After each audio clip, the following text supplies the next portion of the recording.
నేనున్నానంటూ అవును నువ్వు ఉన్నావు, నువ్వు లేకుండా ఎక్కడ పోతావు? పోతావు, పోయే సమయం దగ్గర వచ్చింది. పోతావు, పోయే సమయం దగ్గర వచ్చింది. మరో వంక మీ జగన్ బాలకృష్ణ గారు Basavatarakam hospital, cancer hospital bills చాలా పెండింగ్ ఉన్నాయి. వాళ్ళు చాలా పెండింగ్ ఉన్నాయి. గత ప్రభుత్వంలో కూడా పెండింగ్ పెట్టారు. వాళ్ళ ప్రభుత్వమే, వాళ్ళ బావగారే ముఖ్యమంత్రి. సో కొంత చారిటీ వర్క్ చేస్తున్నారు హాస్పిటల్ తరఫున.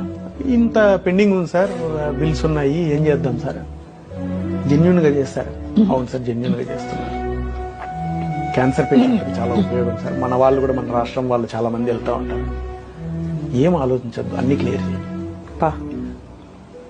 దాదాపు 4 కోట్ల పైన bills at a time clear అయ్యేప్పటికీ బాలకృష్ణ గారు కూడా he felt very happy. Personally called me and congratulated me. తన కృతజ్ఞతలు చెప్పారు, ధన్యవాదాలు చెప్పారు.